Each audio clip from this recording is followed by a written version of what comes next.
اعمال صالحہ ہے جو محمد رسول اللہ۔ اب شادی میں حیا میں اگر ہم اس میں ناراض بھی ہو جائیں، جو بھی ہو جائے، حقیقت تو نہیں بدل سکتی۔ ہماری شادی بیاہ میں کتنے گانے بجانے ہوتے کہ نہیں ہوتے؟ علماء نے لکھا ہے جس شادیوں پہ گانے بجانے ہو، جس شادیوں پر خرافات ہو، جس شادیوں میں غیر ضروری اسرافات ہو، جس شادیوں کے اندر جو ہے محمد الرسول اللہ کی تعلیم کا نام و نشان نہ ہو، بیان فرمایا یہ شادی کبھی آگے چل ہی نہیں سکتی، ہمیشہ یہ مصیبت و پریشانیوں کا سبب بنے گی۔ اگر میاں بیوی کے اندر الفت ہے، ان کی زندگی میں برکت نہیں ہوگی۔ یاد رکھیں، مصائب اور مشکلات ان کے سامنے بالکل ہمیشہ رہیں گے، کیونکہ جس چیز کی ابتدا ہی ٹیڑھی ہو جائے، کبھی بنیاد ٹیڑھی بنا لو، دیوار سیدھی بنے گی؟ نہیں بن سکتی۔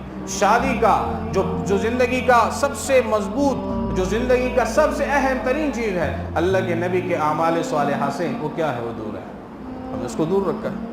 اللہ کے نبی نے کیا ہمیں شادی کرانا نہیں سکھایا؟ ہم اس عمل صالحہ کو بھول گئے ہیں۔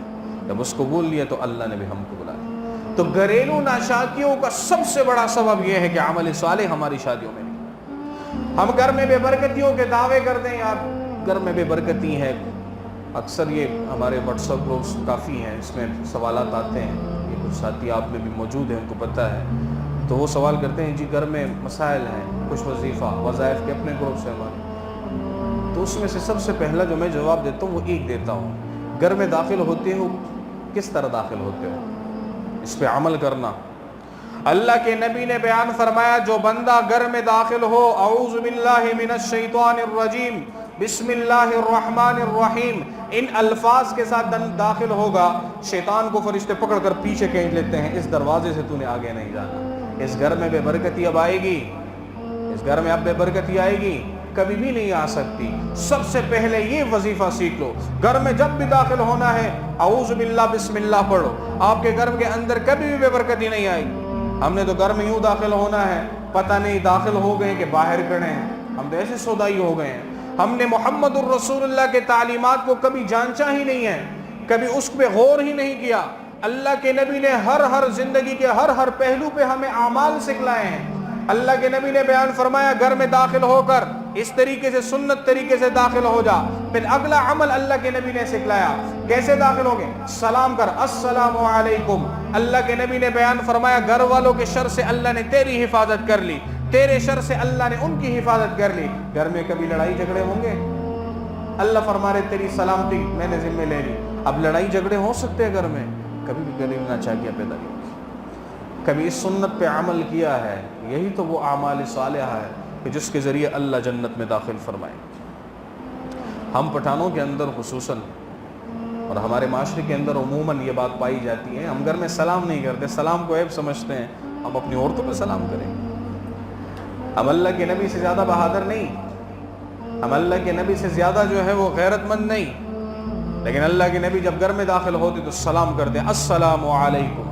سلام سے کیا ہے کہ سلامتی ہو تجھ پر اللہ کی، میرے شر سے اللہ تمہیں سلامتی دے، ان کے شر سے مجھے سلامتی دے۔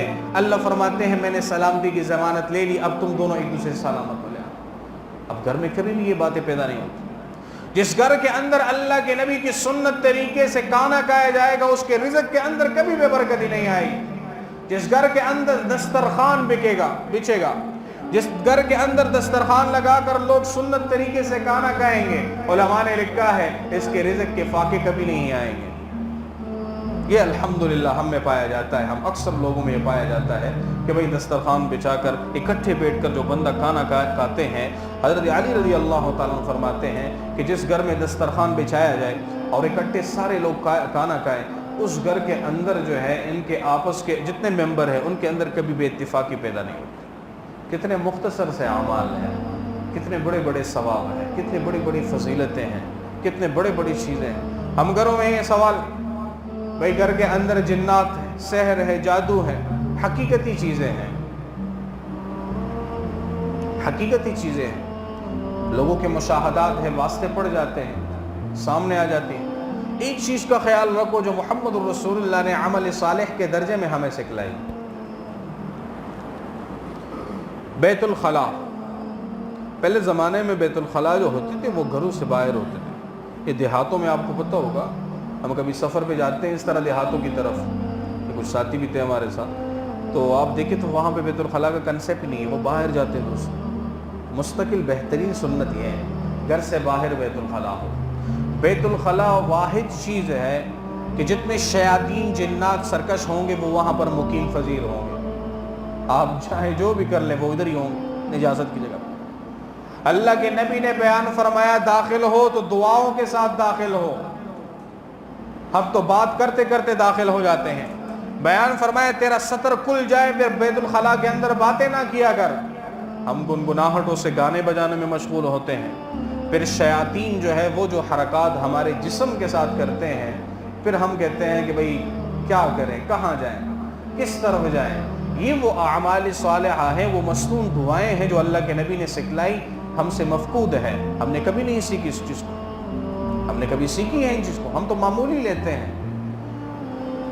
علماء نے لکھا ہے قبض کی جو بیماری ہے یہ کیوں لگتی ہے، کہتا ہے جو بھی بغیر سنتی کلمات کے بیت الخلاء میں داخل ہوگا پھر اس کے ذریعے اس کے مضر اثرات کے بیان فرمایا اس کو قبض کی بیماری ضرور ہوگی، معدے کی بیماریاں اس کو لاحق۔ تو باہر کے ایسے کتنے اعمال ایسے ہیں جو محمد الرسول اللہ صلی اللہ علیہ وسلم ہمیں بتلا گئے، ہم نے ان اعمال صالحہ کو چھوڑ دیا، ہم نے محمد الرسول اللہ صلی اللہ علیہ وسلم کے تعلیمات کو چھوڑ دیا، ہم پھر کہتے ہیں ہم مسلمان ہیں۔ اللہ نے شرط لگایا ایمان کہ مسلمان ہے لیکن عمل صالح کرے گا تب جنت میں داخل ہوگا۔ نماز ایک بہترین عمل صالح ہے۔ اللہ کے نبی محمد الرسول اللہ صلی اللہ علیہ وسلم کو جب بھی کوئی مصیبت آئی ہے 2 رکعت نماز میں کھڑے ہوئے ہیں، ہمیشہ 2 رکعت نماز پڑھی ہے۔ اللہ کے نبی نے مسئلے حل کروائے، امت کو یہ بات سکھلائی کہ عمل صالح کو سامنے رکھ کر اللہ کے سامنے مانگ، اللہ تیری ساری مرادیں پوری کرے گا۔ کبھی اس پہ عمل کیا ہے؟ نہیں کیا۔ تاریخ دمشق کے اندر ایک واقعہ ہے، مشہور واقعہ ہے، یہ ہمارے تبلیغی حضرات بھی کافی اس کو بیان کر چکے ہیں، ہم نے کبھی اس پہ غور نہیں کیا، کہ ایک بندہ تھا وہ کرائے پر سواری، لوگوں کو سوار کر کے کرائے پر اپنے جانور کے ذریعے لوگوں کو ایک جگہ سے دوسری جگہ پر ان کے سامان لوگوں کو وہاں پہ ڈراپ کرتا ہے، جس طرح ٹیکسیز وغیرہ آج کل ہے ہمارے، یہ ٹیکسیاں وغیرہ جو۔ تو ایک دفعہ ایک بندے کو ساتھ لے کے جا رہے ہیں، جب ساتھ لے کے جا رہے ہیں تو 2 راستے ہوتے تھے، ایک راستہ اس کو معلوم تھا، دوسرا راستہ اسے معلوم نہیں تھا۔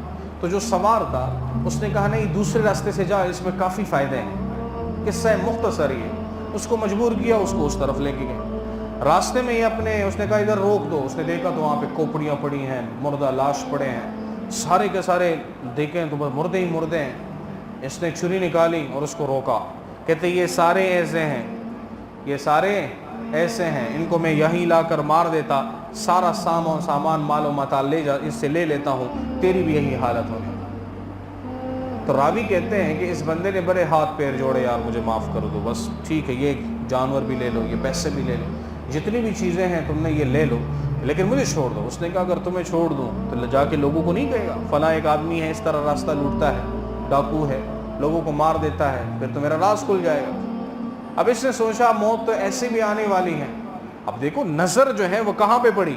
عمل صالح پہ پڑی، اللہ دنیا میں کیسے مدد فرماتے ہیں۔ اب اس نے کہا 2 رکعت نماز کی مجھے اجازت دے دیں، 2 رکعت نماز پڑھنی ہے میں نے۔ اب اس نے کہا ٹھیک ہے پڑھ لو۔